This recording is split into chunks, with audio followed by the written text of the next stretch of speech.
আসসালামু আলাইকুম। কেমন আছেন? আশা করি সকলেই ভালো আছেন। আপনাদের সঙ্গে আছি আমি মুনসাইজান। তো বন্ধুরা, আজকে ভিডিওটি বানানোর একটাই রিজন, মাঝে আমার বাইকটা অ্যাক্সিডেন্ট করেছিল। আসলে বাইকটা আমি চালাচ্ছিলাম না, চালাচ্ছিল আমার এক ভাই, বনি ভাই। ওনার হাতে থাকা অবস্থায় আরেকটা বাইক এসে আমার গাড়ির ডিস্কের সাথে লাগিয়ে দিয়েছে। ঠিক এই সময়ে আসলে নিজের কাছে কতটা যে খারাপ লাগছে সেটা শুধুমাত্র আমি বুঝতে পারছি। আমার মতো যারা বাইক লাভার আছেন ডেফিনিটলি তারাও বিষয়টা রিলেট করতে পারছেন যে যদি আপনার শখের বাইকটি, শখের ভালোবাসার জিনিসটির যদি কোনো আঘাত লাগে বা কোনো সমস্যা হয় তাহলে কতটা খারাপ লাগে নিজের কাছে। তারপরে আমি কি করব, ডিস্কের দাম যাচাই বাছাই করা শুরু করলাম। যেহেতু আমি খুলনাতে থাকি, খুলনা, যশোর, ঢাকা সব জায়গাতেই যাচাই বাছাই করার পরে দেখলাম যে আসলে ডিস্কের দাম অনেক বেশি। কোম্পানিতে আমার কাছে ডিস্কের দাম চেয়েছে ৩৭৭২ টাকা। তো আসলে ৪,০০০ টাকার কাছাকাছি, অ্যামাউন্টটা অনেক বেশি। সুজুকি শোরুমে এত দাম, আসলে বিষয়টা একটু হতাশা গ্রস্ত হয়েছিলাম ওই সময়টাতে।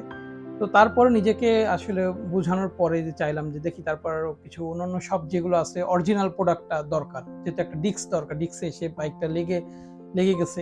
সো এইখানটাতে আসলে একটা বড় প্রবলেম ক্রিয়েট হয়েছে। গাড়ি লেদে থেকে কাজ করানোর পরেও কাজ হচ্ছে না। ব্রেক করলে গাড়ি খোঁটায় খোঁটায় ব্রেক হচ্ছে। সো এইভাবে তো আসলে বাইক কখনো চালানো যাবে না।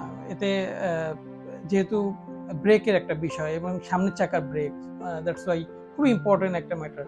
সেই জায়গা থেকে অন্যান্য শপে খুঁজতে যে আলহামদুলিল্লাহ আমি একটা পেয়েছি একদম অরিজিনাল প্রোডাক্টটি, এবং সেটা পারচেস করতে পেরেছি আজকে।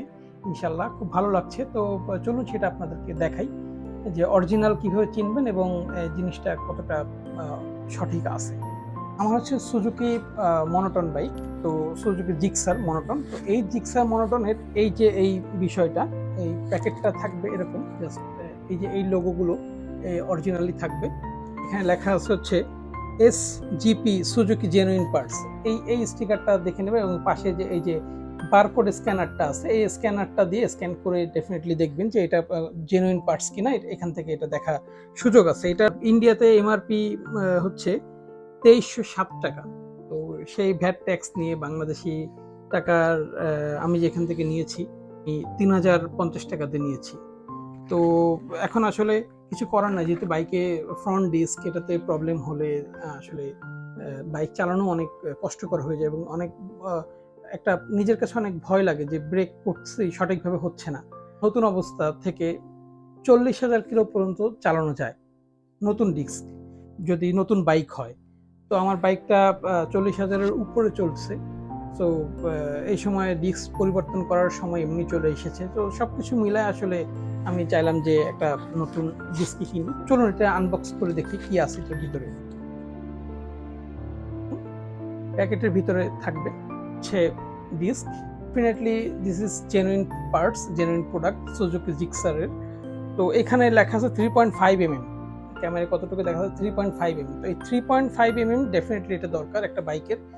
এইখানে যে থিকনেসটা, এটা যদি ভার্নিয়ার স্কেল দিয়ে মাপা হয় তাহলে 3.5 mm থাকবে এবং এটা একদম পরিষ্কার সুন্দর আছে, এরকমই থাকবে যেহেতু এটা নতুন ডিস্ক। তো একটা বাইক ৪০,০০০ কিলো চলার পরে এটা ডিস্কটা পাতলা হয়ে যায়, একটু চিকুন হয়ে যায় বা মোটা হয়ে যায়, এই দিকটাতে একটু ঝামেলা হয়। এতে ব্রেকিংও যেমন কম ধরে, সেই সাথে সাথে আপনার ব্রেক শুটা একদিকে উঁচু একদিকে নিচু হয়ে যায় এবং এতে ব্রেকিংটা কখনোই ভালো হয় না, ব্রেক শু অনেক ক্ষতিগ্রস্ত হয় এইভাবে যদি কেউ বাইক চালানো হয়। সো কারো বাইক যদি ৪০,০০০ কিলো বেশি চলে তাহলে সবারই ডিস্ক চেঞ্জ করা উচিত এবং ডিস্ক চেঞ্জ করে নতুন একটা ডিস্ক নিয়ে লাগাইলে ডেফিনেটলি ভালো চলবে এবং ভালো ব্রেকিংটা হবে।